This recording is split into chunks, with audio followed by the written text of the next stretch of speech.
Hey, where are you right now? I've been sleeping at home. Sleeping at home? There's no sign of my husband at our home, where I am now. He's lying to me. The story goes back to when I was pregnant with our first child. My name is Ashley. I was finally expecting our first child in our second year of marriage, just 1 month to go until my due date. I'm 9 months pregnant. While I'm excited about the birth, I can easily imagine the confusion of going through childbirth and child rearing for the first time. So I had planned to go back to my parents' house this weekend to have them help me out for a while. I mentioned the idea of going back home to my husband during the stable period of my pregnancy, but I thought he had probably forgotten, so I brought it up again today. Then, while lazily watching TV, my husband said, "Going back to your parents? Oh, I think you mentioned something about that. If you're going, why not just go? I'm not going to have any trouble without you here." What the? I was taken aback by my husband's dismissive words, but I didn't want to start an argument, so I decided not to push back. "Well, I'm going back this weekend. I'll be giving birth next month, and I'm planning on staying for a month or two afterwards, so I guess I'll be back in about 3 months. Please make sure the room is clean and ready for the baby." All right. I would have done it anyway. Oh, and I can't see you off this weekend because I have to work. Oh, alright. I had hoped at least he would accompany me to the station, but that hope was quickly crushed. I knew he was a workaholic.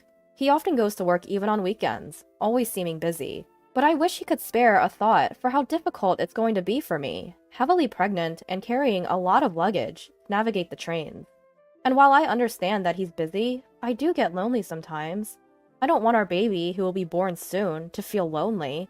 Moreover, I have been feeling anxious about whether we will be able to raise our child together at this rate. It's not just my child. When did he become so cold? With these complex feelings, I started packing. Since there was still time before I went back to my parents' house, I decided to send my luggage other than valuables by home delivery service. I, who had been hoping to welcome the baby to a clean house, had cleaned from corner to corner when I started maternity leave a little early. They say that women develop a nesting instinct when they become pregnant. I had prepared a baby bed and secured a space for the baby, and I was excited about starting a new life as a family of 3 when I came back in 2.5 months. But my sloppy husband kept dirtying the places I had cleaned. Maybe I was the one to blame for cleaning too early, but regardless, he seemed to have not lost his sense of living alone at all. He would leave half-drunk bottles of drinks scattered around and left cardboard boxes used for packaging the stuff he bought online, opened and left unattended.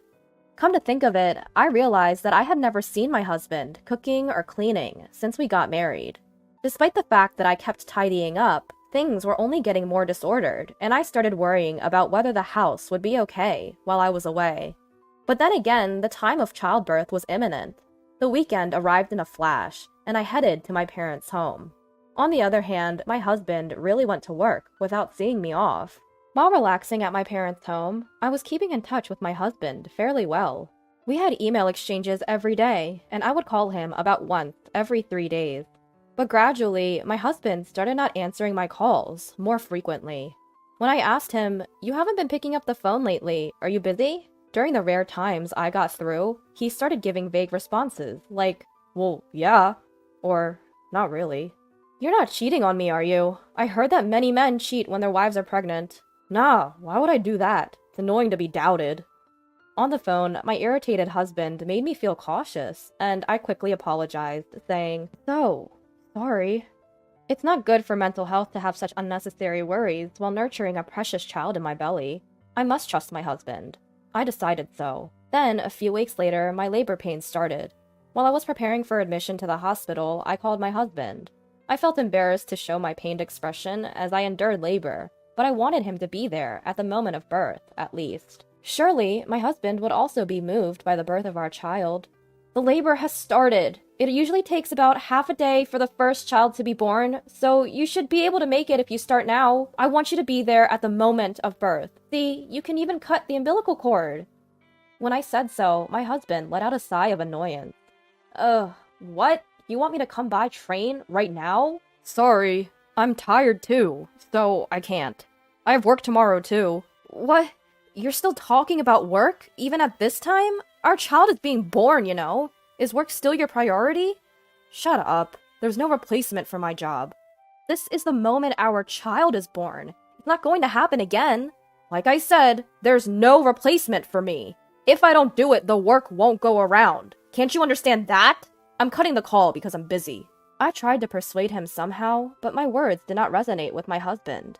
As I was cut off on the phone, I shed tears while enduring labor pains.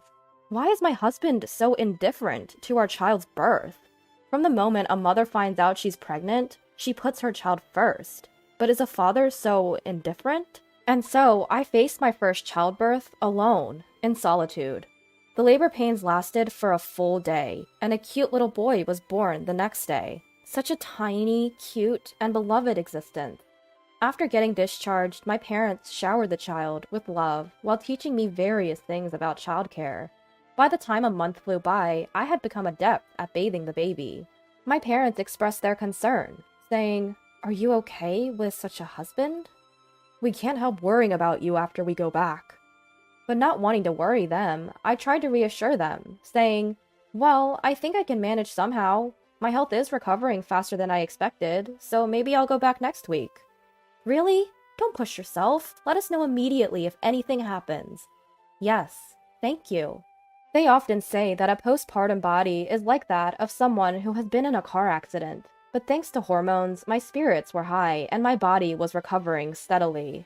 I was also getting used to taking care of the baby, so I decided to go back home a little earlier than planned. While I was being cared for at my parents' house, there was hardly any contact from my husband, and even when I sent photos and videos of our son, he didn't show much reaction. I guess a parental heart probably sprouts as one actually raises the baby, and perhaps a sense of being a father wouldn't come up until he interacts with the baby. That's how I thought. I was trying to keep myself going with that thought. I decided to have my parents drop me off at home. I didn't tell my husband that I was coming home, but he should be at home since it's his day off today. I wondered what his reaction would be when he saw our child for the first time. Would my child like our home? After a few hours' drive, we arrived home. I carried my son while my parents lugged our luggage, and I unlocked the door. But what welcomed us was a dark and silent room. "We're home! A bit early, but we're back." "Hey, no one's here? Ugh, what is this smell?" Entering the living room, a foul odor hit our nostrils. Turning on the light revealed a sight I hadn't imagined. The room was in a state of disarray, reminiscent of a garbage dump. Dirty dishes and half-eaten pizza were stuffed in the sink. Clothes and food and drink trash scattered about. Half-drunk juice had mold floating in it, emitting a strong odor. The table was covered in stains and dirt. The shower room and sink were filled with black mold. The toilet was dirty and stunk. And in the crib we had prepared for our son, there were piled up unused cardboard boxes and garbage bags. I had told them to keep it clean for welcoming our son, but the reality was far from clean, and I was shocked. There's no way we can live in such a dirty house, and above all, I was most upset about the crib being soiled. "Hey, isn't this too much? What's going on?" "There's no way we can raise a baby in a place like this." My parents were furious and searched for my husband, opening each room. But my husband was nowhere to be found. Where could he be on his day off? Another weekend shift, perhaps? But we don't even know if his previous shifts were true. He's not on a commission basis, so working on the weekend doesn't increase his salary, and his company is supposed to follow the calendar. I had honestly been doubting him always disappearing on the weekends. Let's try calling him. There was no way we could stand in such a cluttered room anymore, so I evacuated my bewildered parents outside for a moment and called my husband, but he didn't answer. Finally, my husband answered the phone when I called for the third time. "Hey, where are you now?" "I was sleeping at home. Why?" "At home?" We had searched the whole house, but neither my parents nor I had seen my husband. Could he possibly be buried in a mountain of trash? But we couldn't feel any human presence, and his tone didn't sound like he had just woken up. Then I heard a woman's voice over the phone. I couldn't make out what she was saying, but it was definitely a woman's voice. At that moment, I realized everything. This man, he's cheating on me. I can't believe he would cheat on me while neglecting our child. The house was a mess while we were gone. He was cheating on me, and I was furious. A father like this is unnecessary for our son. I'm fed up with a husband like this. If he likes the other woman so much, then I'll let him have her. How can you live in such a messy and rotting smelling house? Oh, I get it. Maybe a burglar came in? I need to report this to the police. Huh? You're at your parents' house, right? What are you talking about all of a sudden? My anger escalated at my confrontational husband, and I raised my voice. You're the one lying about sleeping at home, aren't you? Stop playing dumb. It's absolutely unacceptable to turn the crib into a garbage dump. I'm not coming back to this house. We're getting a divorce. I said this rapidly and hung up the phone. After that, I actually reported to the police that we were victims of burglary to punish my husband. I told my parents and son to go back to my parents' house first, and I waited for my husband in front of the house. Then the police arrived before my husband did. I invited them into the house as if I were welcoming guests, and soon after, I saw my husband coming this way. Unbelievably, there was a woman walking alongside my husband. My husband approached me with a face that seemed to say, "This is bad." Hey, you! You weren't supposed to be back until next month. But who is she? The woman standing next to him was glaring at me, arms crossed. And who are you, for that matter? What? In spite of running into his mistress, I felt strangely calm. I decided to ask the woman some questions. As it turned out, my husband had been meeting her while concealing the fact that he was married. I was so disgusted with my husband that I didn't know how to react anymore. Hey, at least hear me out. My husband tried to grab my shoulder in a fluster, but I slapped his hand away, not wanting him to touch me. Don't touch me. It's repulsive. The police are checking the room right now. I hope you feel embarrassed having them scrutinize the mess you've made. I'm leaving now. You can explain to the police. Goodbye. Leaving them with a parting shot, I headed back to my parents' house, leaving my husband and the woman in a daze. There were numerous calls from him, but of course, I did not answer. I finally decided to respond that night. Apparently, he had explained the situation to the police, and he returned home with a troubled look. The police, pinching their noses against the foul smell and struggling to move around the room, must have been quite embarrassing for him, but he brought it upon himself. After being dumped by the woman he had been lying to, all that was left for my husband was his shame and a house in shambles. Come on, I'm sorry. Come back. I've been looking forward to seeing our son. If he truly felt sorry, he should have at least come to my parents' house. Thinking that he can apologize over the phone and everything would be fine shows what a terrible person he is. I can't imagine spending the future with him. Even though you never showed any interest before, you suddenly care? You weren't even there when I gave birth, despite me asking you to come several times. Well, I thought you knew that I would. I'll clean up the room. I can't do household chores without you. I need you. I can imagine my husband getting more desperate and breathless on the other end of the line as I continue to reject him. No matter how much you beg, it's not happening. You should have kept that woman. If you can't handle housework, have her do it for you. But that was just a fling. It was a momentary lapse. You're the only one for me, Ashley. A fling? Weren't you seeing her every time you said you had to work overtime? Well, that's, different. I pressed my husband, who was mumbling incoherently, and he confessed that he had been cheating on me with multiple women from his high school that he had reconnected with at a friend's wedding party. He's a scumbag either way. There's no point in talking. I started to feel chills listening to my husband desperately apologizing in a voice close to tears. I can't believe it. You disgust me.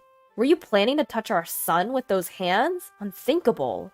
I won't do it again. I'll come to pick you up right now. I want to see you and our son. I'll prove my sincerity. Let's go home together. I couldn't believe what I was hearing from my husband's defiant voice.